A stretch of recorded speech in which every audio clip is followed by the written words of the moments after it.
Hello students, how are you. तो आज हम इस सेशन में पढ़ने वाले हैं एक बहुत ही इंपॉर्टेंट टॉपिक आपके एग्जाम पॉइंट ऑफ व्यू से, दैट इज ट्रांसक्रिप्शन। तो ट्रांसक्रिप्शन क्या है? मुझे ट्रांसक्रिप्शन को पढ़ने से पहले मैं आपको बताऊंगी यहाँ central dogma of molecular biology. Central dogma किसका? मॉलिक्यूलर बायोलॉजी का। Central dogma of molecular biology क्या कहता है? Central dogma of molecular biology says DNA is a genetic material. You know this very well. DNA is a genetic material that passes information from one generation to another. अब जब एक cell divide कर रहा है तो DNA को भी double होना पड़ेगा। तो डीएनए को जब अपनी कॉपीज बनानी पड़ेंगी तो उसे हमने क्या कहा था? Replication. DNA dependent DNA synthesis is called replication. And now DNA से जो इंफॉर्मेशन वो प्रोटीन की फॉर्म में कोड होनी है तो वो किस तरह से होगी? तो डीएनए से सबसे पहले बच्चे क्या बनेगा? आपका mRNA बनेगा, मैसेंजर mRNA बनेगा। And this process is called transcription. इसी प्रोसेस को हम क्या बोलेंगे? ट्रांसक्रिप्शन बोलेंगे। When DNA dependent mRNA synthesis occur, it is transcription. And then this mRNA which act like a catalyst, बीच में इंटरमीडिएट स्टेट लाके कैटलिस्ट का काम किया था सेंट्रल डॉगमा में, and ultimately forms the protein. And protein बनाने की प्रोसेस को क्या बोला? ट्रांसलेशन। तो मतलब नेक्स्ट क्लास में हम क्या पढ़ने वाले हैं? ट्रांसलेशन के बारे में पढ़ने वाले। इस सेशन में हम पढ़ेंगे ट्रांसक्रिप्शन के बारे में। तो अभी हमें यहां से क्या पता चला बच्चे कि ट्रांसक्रिप्शन जो है, ट्रांसक्रिप्शन जो हमने बात की तो वो ट्रांसक्रिप्शन क्या है? तो transcription is कॉपिंग information from the genetic material. Transcription की मैं यहां डेफिनेशन लिखती हूं। Transcription is copying information from genetic material, that is DNA, from genetic material that is DNA into कौन से RNA? mRNA, messenger RNA in nucleus of cell. Nucleus of cell is known as transcription. अब principle क्या है transcription का? कैसे information को copy करता है? तो उस प्रिंसिपल की जब हम बात करते हैं, प्रिंसिपल इसका क्या है? तो प्रिंसिपल है कॉम्प्लीमेंट्री बेस पेयरिंग। मतलब adenine pair with thymine? No, it pairs with uracil. Adenine, uracil, guanine, cytosine. Complementary base pairing करता है। आरएनए में क्योंकि थाइमिन की जगह यूरेसिल होता है तो एडेनिन के सामने यूरेसिल आएगा। क्लियर है? थाइमिन के सामने एडेनिन ही आएगा। Complementary base pairing is the principle. और जब ट्रांसक्रिप्शन होता है बच्चे, जब ट्रांसक्रिप्शन होगा तब आपका double stranded DNA changes into the single stranded DNA. अब इस पे हम बात करते हैं सबसे पहले व्हाई सो, कि double stranded DNA single stranded DNA में क्यों चेंज होता है? Why not both the strands of a DNA, why not both the strands of DNA changes into the mRNA? देखो बच्चे, अगर ऐसा होगा if both the strands of DNA transcribe, अगर दोनों के दोनों स्ट्रैंड ट्रांसक्राइब कर जाएंगे तो क्या होगा? पहली प्रॉब्लम जो अराइज होगी, द प्रॉब्लम नंबर 1, कि the two proteins formed ultimately, the two proteins formed are with opposite amino acid sequence, तो मतलब एक डीएनए ने दो प्रोटीन बना दिए, एक DNA stranded double stranded DNA ने दो अलग अलग प्रोटीन्स बना दिए। क्योंकि डीएनए के दोनों स्ट्रैंड कॉम्प्लीमेंट्री थे, इसीलिए एमआरएनए भी कॉम्प्लीमेंट्री होंगे, दोनों आरएनए एमआरएनए बनेंगे जो, और दोनों प्रोटीन भी जस्ट ऑपोजिट होंगे एक दूसरे के। एक डीएनए ने दो प्रोटीन बनाए which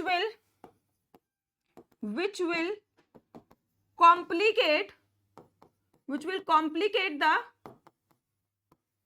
genetic मशीनरी, मतलब जो जेनेटिक इंफॉर्मेशन को कैरी करने वाली जो पूरी मशीनरी थी, जो पूरा फिनोमिना था, वो तो कॉम्प्लिकेट हो गया। हमें पता ही नहीं चलेगा कि कहाँ पे म्यूटेशन हुई और किस तरह से डिजीज आई, या किस जीन में चेंज आने की वजह से कौन सा प्रोटीन बन रहा है, तो हम वो चीज नहीं बता पाएंगे, पहली बात।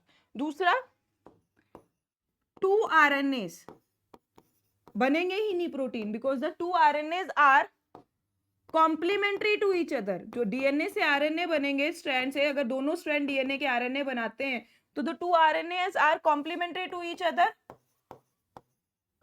2 डीएनए क्या हो जाएंगे? कॉम्प्लीमेंट्री हो जाएंगे, forms double stranded RNA, and double stranded RNA never go for translation, क्योंकि राइबोसोम में जब ट्रांसलेशन होनी है तो ट्रांसलेशन के टाइम पे राइबोसोम को सिंगल स्ट्रैंडेड आरएनए चाहिए। 2 आरएनए आए, 2 डीएनए स्ट्रैंड से 2 आरएनए आए, 2 RNA double stranded complementary to each other forms the double stranded RNA, and double stranded RNA never forms the protein. Translation उसकी नहीं हो पाएगी, तो इसीलिए एक स्ट्रैंड ही बनता है आरएनए का फ्रॉम द डबल स्ट्रैंड।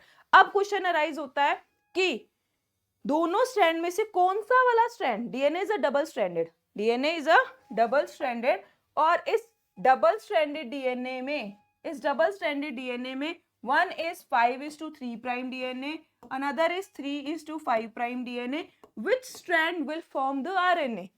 इस बात को समझते हैं। इस बात को समझने के लिए हमें पढ़ना होगा ट्रांसक्रिप्शनल यूनिट,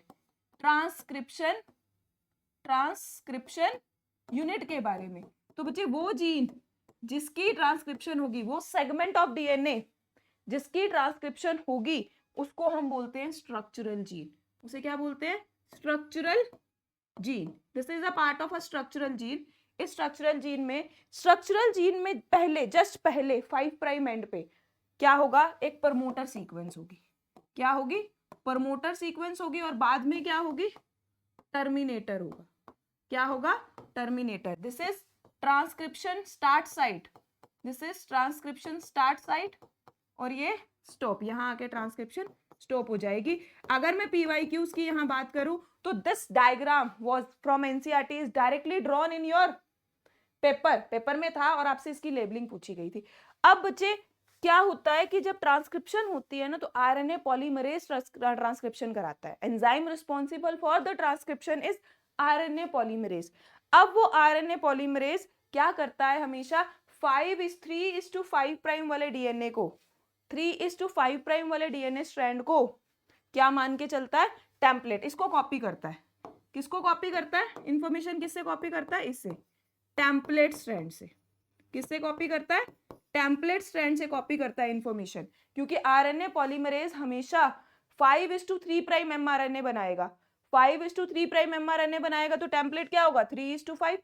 आपको ये पता है 3:5 टेम्पलेट है, तो ये क्या हो जाएगा? Non template. इससे एमआरएनए नहीं बनेगा।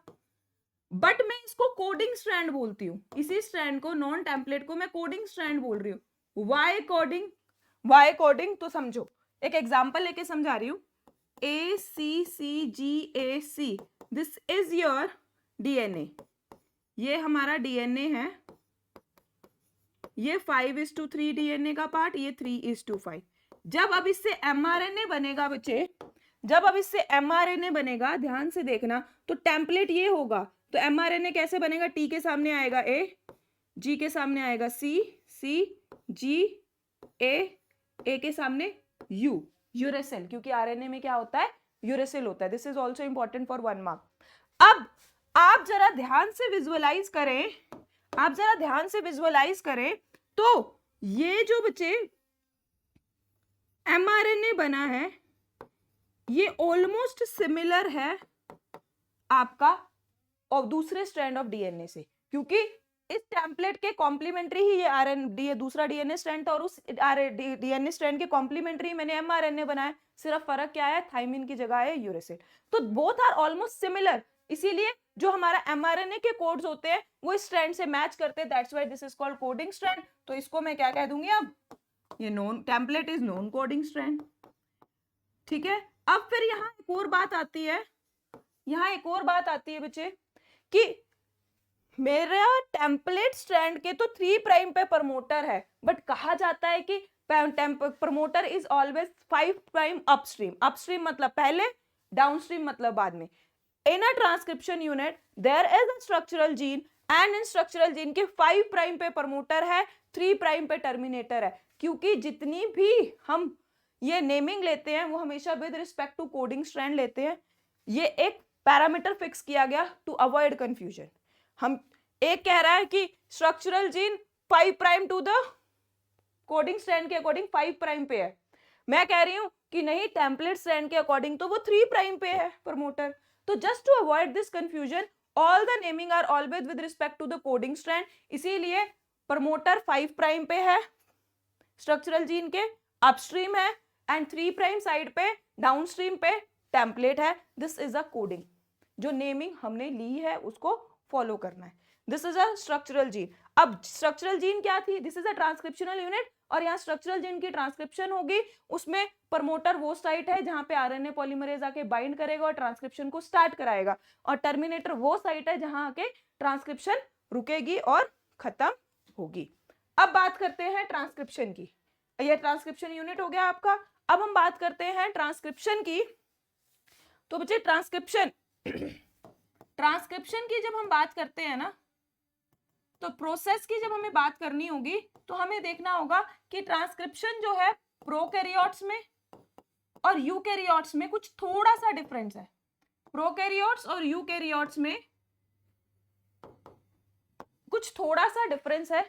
वो थोड़ा सा डिफरेंस क्या है, तो प्रोकैरियोट्स में पॉलीसिस्ट्रोनिक जीन होती है, पॉलीसिस्ट्रोनिक जीन होती है, जिसके कारण नो पोस्ट ट्रांसक्रिप्शनल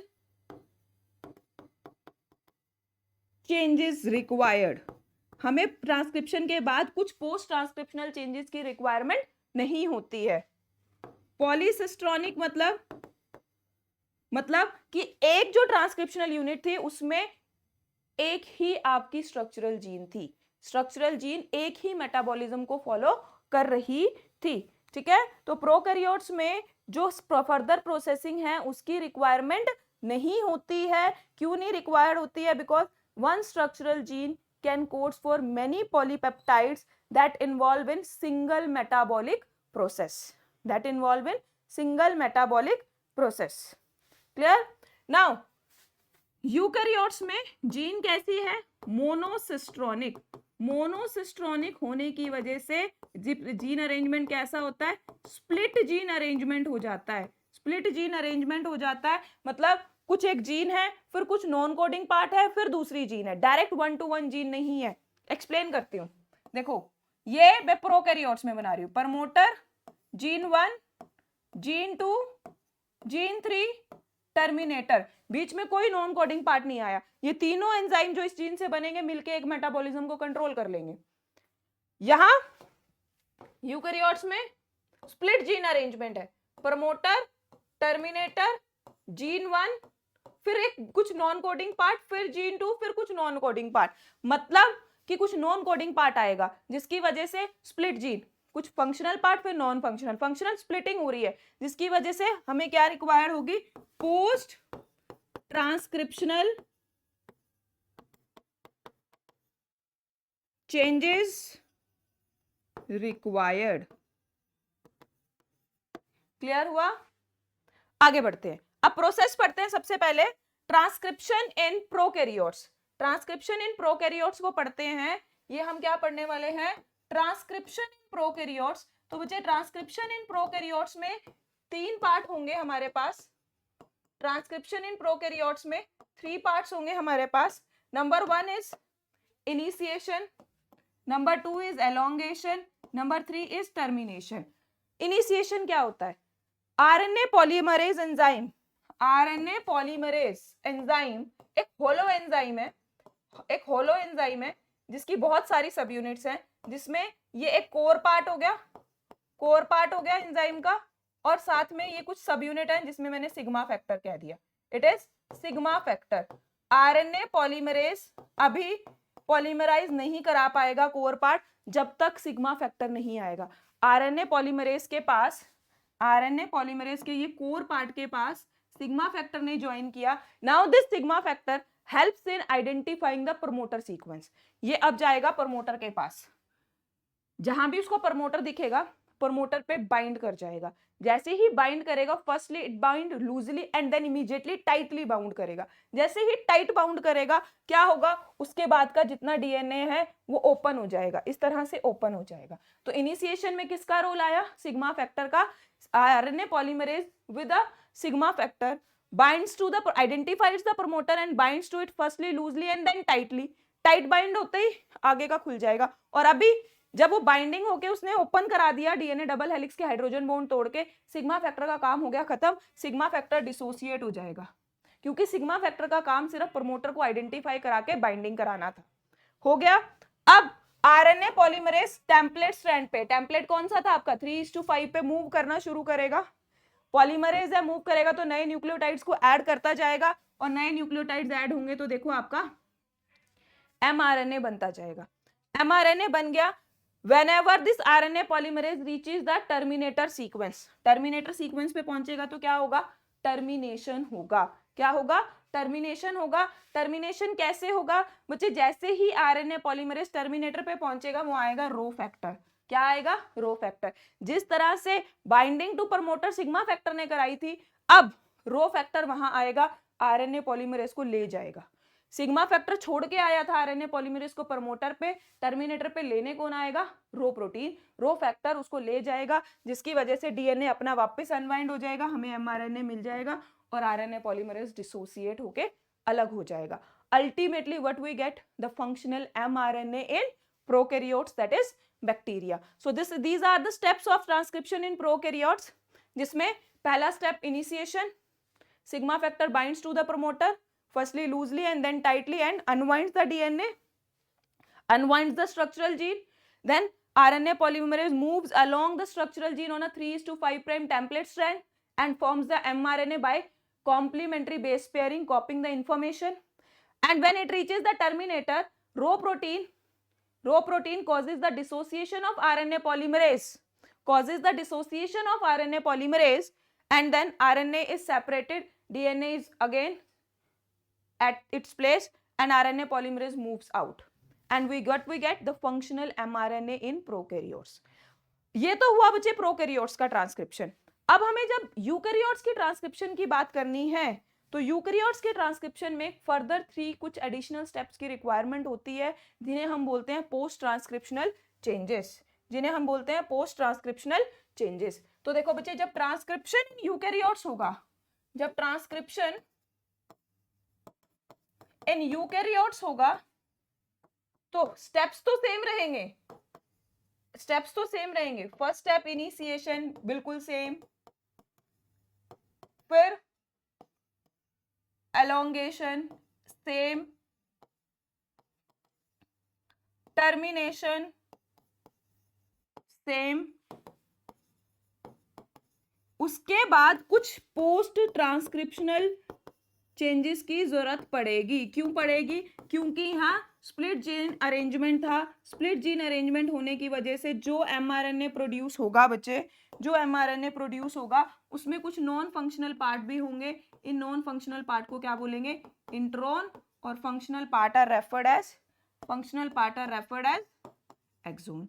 तो अब ये आरएनए क्या कहलाएगा, एचएनआरएनए, हेटेरोन्यूक्लियर आरएनए बनेगा। हेटेरोन्यूक्लियर आरएनए को मैच्योर एमआरएनए बनाने के लिए फर्दर पोस्ट ट्रांसक्रिप्शनल चेंजेस की जरूरत पड़ेगी। वो चेंजेस क्या होंगे, कैपिंग, टेलिंग, स्प्लाइसिंग। क्लियर है, कैपिंग, टेलिंग एंड स्प्लाइसिंग की जरूरत पड़ेगी। Initiation, elongation, termination, then hnRNA बनेगा इंट्रोन और एक्सोन के साथ, उसको कैपिंग, टेलिंग एंड स्प्लाइसिंग की जरूरत पड़ेगी। डायग्राम से देखते हैं कि कैसे होगा। तो ये डायग्राम आप कब बनाओगे एग्जाम में, जब आपसे क्वेश्चन पूछा जाएगा कि पोस्ट ट्रांसक्रिप्शनल चेंजेस दिखाओ, पोस्ट ट्रांसक्रिप्शनल चेंजेस बताओ, या फिर यूकैरियोट्स में ट्रांसक्रिप्शन दिखाओ। तो देखो बच्चे, ट्रांसक्रिप्शन बिल्कुल सेम हुआ। आरएनए पॉलीमरेज ने प्रोमोटर पे बाइंड किया, एलोंगेशन कराया, एलोंगेशन करा के आपको ये mRNA मिला था। इसमें देखो कुछ नॉन कोडिंग पार्ट थे जिन्हें इंट्रोन बोल रहे थे। 5 प्राइम एंड पे क्या हुई, कैप लगी, मिथाइल गुआनोसिन। 5 प्राइम एंड पे क्या लग गया, मिथाइल गुआनोसिन की कैप लगी। वाई मिथाइल गुआनोसिन की कैप क्यों जरूरी थी, क्योंकि जब यूकैरियोट्स में ट्रांसक्रिप्शन होगी तो mRNA को प्रोटीन बनाने के लिए न्यूक्लियस से निकल के साइटोप्लाज्म में जाना होगा, तो कॉर्नर डैमेज हो सकता है, तो उस कॉर्नर को प्रोटेक्ट करना है। तुम्हें भी धूप में बाहर निकलना हो तो कैप पहनोगे ना, ठीक है, पैरों में फुटवियर्स पहनोगे ताकि, शूज पहनोगे, फुटवियर्स पहनोगे ताकि गर्मी ना लगे। ऐसे ही उनके 5 प्राइम एंड पे कैप लगती है और फिर 3 प्राइम एंड पे क्या लगती है, टेलिंग होती है। टेलिंग किस चीज की होती है, poly A tail. Poly A tail, poly A tail का क्या मतलब है, बहुत सारे 100 to 1000 adenine adenine adenine attach हो जाएंगे ताकि ये कॉर्नर वाला जो मेरे जीन वाला पार्ट है, जिसने अल्टीमेटली बहुत क्रूशियल पार्ट है, प्रोटीन भी बनाना है, वो डैमेज ना हो जब वो न्यूक्लियस से साइटोप्लाज्म में जा रहा है। अब होगी स्प्लाइसिंग। स्प्लाइसिंग का क्या मतलब है, ये जो नॉन कोडिंग इंट्रोन्स हैं इनको रिमूव किया जाएगा। इनको रिमूव करने के लिए यहां बनेगा स्प्लाइजोसोम। जब स्प्लाइसिंग होगी तो क्या बनेगा, स्प्लाइजोसोम बनेगा। स्प्लाइजोसोम, स्प्लाइसोसोम बनेगा बच्चे, इट इज स्प्लाइसोसोम। स्प्लाइसोसोम क्या करेगा, ग्रुप ऑफ प्रोटीन, वो क्या करेगा, इंट्रोन को अंदर की तरफ कर्ल कर लेगा। इंट्रोन सारे अंदर की तरफ कर्ल हो जाएंगे। इंट्रोन अंदर की तरफ कर्ल होंगे तो कर्ल पार्ट को ऐसे काट दिया जाएगा और एक्सोन एक्सोन जुड़ जाएंगे। तो that is removal of intron is called splicing. जहां नॉन कोडिंग इंट्रोन्स रिमूव होकर एक्सोन्स को आपस में जोड़ दिया जाएगा, दैट इज कॉल्ड स्प्लाइसिंग। तो इस तरह से आपकी ट्रांसक्रिप्शन क्या होगी, कंप्लीट होगी। HNRNA से, हेटेरोन्यूक्लियर आरएनए से कैपिंग, टेलिंग और स्प्लाइसिंग होके आपको क्या मिलेंगे, एक फंक्शनल mRNA मिलेगा। अब यहाँ एक चीज और नोट करनी है बच्चे, इसको करेंगे, इस पार्ट को रीड करेंगे। इस पार्ट में क्या बोला गया है कि यूकैरियोट्स में there are additional 2 complexities. 2 complexities क्या है कि एक तो प्रोकैरियोट्स में एक ही आरएनए पॉलीमरेज था। यहाँ क्या लिखा है, in addition through the there are at least 3 RNA polymerase in the nucleus of the eukaryotes instead of organelle। organelle क्योंकि organelle carry the prokaryotic DNA, mitochondria, chloroplast. तो ऑर्गेनेली में सिर्फ एक आरएनए पॉलीमरेज होता है या प्रोकैरियोट्स में सिर्फ एक आरएनए पॉलीमरेज होता है, हमें यूकैरियोट्स में 3 आरएनए पॉलीमरेज की जरूरत पड़ेगी for the clear cut division of labour. जैसे कि आरएनए पॉलीमरेज 1 ट्रांसक्राइब करेगा आरएनए की कुछ सब यूनिट्स को, 28S, 18S, 5.8S लर्न करोगे। आरएनए पॉलीमरेज किसको ट्रांसक्राइब करेगा, आरआरएनए को, क्योंकि rRNA also plays a important role in translation. mRNA के साथ साथ tRNA and rRNA also play an important role in translation. Then RNA polymerase 3 is responsible for the translation of tRNA. RNA polymerase 3 is responsible for the translation of transcription of tRNA, 5S rRNA and small nuclear RNA. जबकि जो ये HNRNA हेटेरोन्यूक्लियर RNA जो है mRNA में change हुआ, उसके लिए कौन रिस्पॉन्सिबल था, RNA polymerase 2। इसके अलावा दूसरी कॉम्प्लेक्सिटी क्या है, वही पोस्ट ट्रांसक्रिप्शनल चेंजेस, जहां पे कैपिंग होगी नंबर 1 पे, नंबर 2 पे टेलिंग होगी, देन स्प्लाइसिंग होगी। क्लियर है, पहले कैपिंग होगी, फिर टेलिंग होगी, फिर स्प्लाइसिंग होगी। These are required for the transcription. Once the transcription is done, DNA changes into mRNA। Prokaryotes में तो ट्रांसक्रिप्शन एंड ट्रांसलेशन कपल्ड होंगी बच्चे। कपल्ड क्यों, क्योंकि दोनों काम ही एक ही जगह पे हो रहे हैं। No compartmentalization, no division of labour is there. Transcription अभी खत्म नहीं होगी, ट्रांसलेशन स्टार्ट हो जाएगी। बट यूकैरियोट्स में पहले ट्रांसक्रिप्शन खत्म होगी, उसके पोस्ट ट्रांसक्रिप्शनल चेंजेस होंगे, उसके बाद वो आरएनए, फंक्शनल mRNA मूव करके साइटोप्लाज्म में जाएगा, न्यूक्लियस से साइटोप्लाज्म में जाएगा, तब जाके वहां उसकी साइटोप्लाज्म में ट्रांसलेशन होगी। तो यूकैरियोट्स में पहले ट्रांसक्रिप्शन कंप्लीट होगी, उसके बाद ट्रांसलेशन होगी। तो यहां हुआ हमारा ये ट्रांसक्रिप्शन का टॉपिक खत्म। नेक्स्ट सेशन में हम डिस्कस करेंगे very important topic, translation. Thank you so much.